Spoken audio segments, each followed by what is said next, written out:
ഞാനും ചേട്ടനും കൂടി കരിക്കകത്ത് ചേട്ടൻ്റെ വീട്ടിലോട്ടാണ് പോകുന്നത്. ഇന്ന് അച്ഛൻ ശിവാലയത്തിന് പോകുന്നുണ്ട് കേട്ടോ. അപ്പം ദേവൂട്ട് ഇന്നലെ തന്നെ ഇവിടെ ഉണ്ടായിരുന്നു. ചേട്ടനാണെങ്കിൽ എന്നെ അമ്പലത്തിലാക്കിയിട്ട് ചേട്ടൻ ജോലിക്കും പോയിട്ടുണ്ടായിരുന്നു കേട്ടോ. പിന്നെ അമ്പലത്തിൽ കയറി തൊഴുത് പതിയെ വീട്ടിലോട്ട് പോയിട്ടുണ്ടായിരുന്നു കേട്ടോ. തിരിച്ച് ഞാൻ നടന്നാണ് പോയിട്ടുണ്ടായിരുന്നത്. അപ്പം ഞാൻ വീട്ടിലെത്തിയപ്പോഴത്തേക്കും ദേവൂട്ട് അമ്മേരെ മടിയിരുന്ന് ഭയങ്കര സങ്കടം പറിച്ചിലായിരുന്നു കേട്ടോ.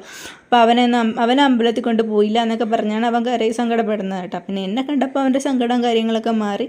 പിന്നെ ഫുഡൊക്കെ കൊടുത്തതിന് ശേഷം അവൻ ടി വി ഇട്ട് കാണുന്നുണ്ട് കേട്ടോ. കാർട്ടൂൺ ഇട്ട് കാണുന്നുണ്ട്. അപ്പോൾ കുറച്ച് കഴിഞ്ഞപ്പോൾ അച്ഛൻ്റെ ഫ്രണ്ടും ഫാമിലിയും വന്നിട്ടുണ്ടായിരുന്നു. അപ്പോൾ അവരൊക്കെ ഇരുന്ന് ഫുഡ് കഴിക്കുന്നുണ്ടായിരുന്നു കേട്ടോ. അപ്പോൾ അച്ഛൻ ശിവാലയത്തിന് പോകുന്നത് കൊണ്ട് തന്നെ ഒന്ന് സദ്യയാണ് ഒരുക്കിയിട്ടുണ്ടായിരുന്നത്. അപ്പോൾ അതെല്ലാം കഴിച്ച് ഞങ്ങളും ഫുഡ് കഴിച്ചിട്ടുണ്ടായിരുന്നു കേട്ടോ. അപ്പോൾ അതിനുശേഷം അച്ഛൻ ശിവാലയത്തിന് പോകാൻ വേണ്ടി ഇറങ്ങിയിട്ടുണ്ടായിരുന്നു.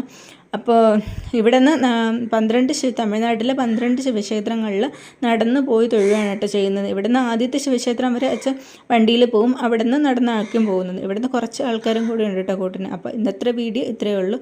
Okay, by.